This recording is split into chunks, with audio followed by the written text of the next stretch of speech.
खबर हुगली से है। जिले में पहली बार चंदन नगर शास्त्रीय संगीत महोत्सव और बंगाली राग संगीत प्रदर्शनी एक साथ शुरू हुई।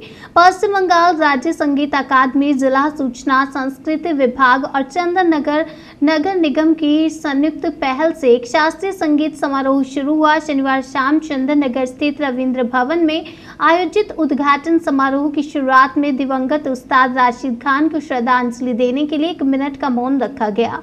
महोत्सव का उद्घाटन राज्य मंत्री व चंदन नगर विधायक इंद्रनील सेन ने दीप प्रज्वलित कर किया और हुगली के जिलाधिकारी Muktadiya, police commissioner Amit P Jawalgi, DC मुख्यालय ईशानी पाल, चंदन नगर के mayor Ram Chakraborty, deputy mayor Munna Agarwal, Chandan Nagar निगम के कमिश्नर सौपन कुंडू सहित कई अन्य उपस्थित थे। मुख्यमंत्री ममता बनर्जी की पहल पर मंत्री इंद्रनील सेन की देखरेख में रविंद्र भवन से सटे अवरिंद्रन प्रदर्शनशाला में बंगाल की राग संगीत प्रदर्शनी शुरू हुई। इसमें देश विदेश से तमाम मशहूर कलाकारों की बातें हुई।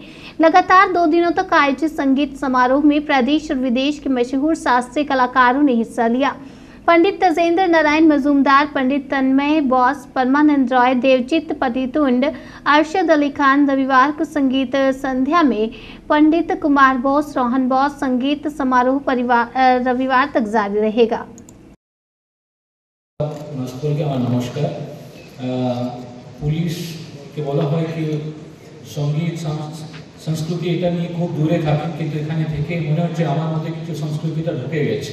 এত সুন্দর জায়গা, এত এইগুলো প্রোগ্রাম এখানে হয়, তো পুলিশের চাকরি ভুলে আমি কিন্তু এটা ভালো জায়গায় এসেছি সেটা বোধ হয়। তার জন্য আমি মাননীয় মন্ত্রী সাহেবকে, এখানকার যারা আয়োজিত করেছেন ওনার, মাননীয় মুখ্যমন্ত্রী সকলকে আমি ধন্যবাদ জানাচ্ছি। আগামী বছর সকলের ভালো হোক, এটাই আমি চাইছি। ধন্যবাদ। অনুষ্ঠান আজকে মঞ্চে যারা আছেন প্রত্যেকে যদি বক্তব্য রাখে প্রায় ঘন্টা দেড়েক হয়ে যাবে। আমাদের এই ক্লাসিক্যাল কনফারেন্স ফেস্টিভ্যাল শুনতে যারা এসেছেন, আমি চাই না তাদের এই 1.5 ঘন্টা নষ্ট হোক। সবাইকে বলছি, সবাইকে দিয়ে দাও, চট করে উত্তরটা দিয়ে দাও। এবং আমাদের সবার হয়ে এখানে যারা জনপ্রতিনিধি আছেন তাদের হয়ে রামবাবু এবং অ্যাডমিনিস্ট্রেশনে যারা আছেন তাদের হয়ে আমাদের জেলা শাসক হিসেবে যিনি রয়েছেন এবং আমাদের পুলিশ কমিশনার, এই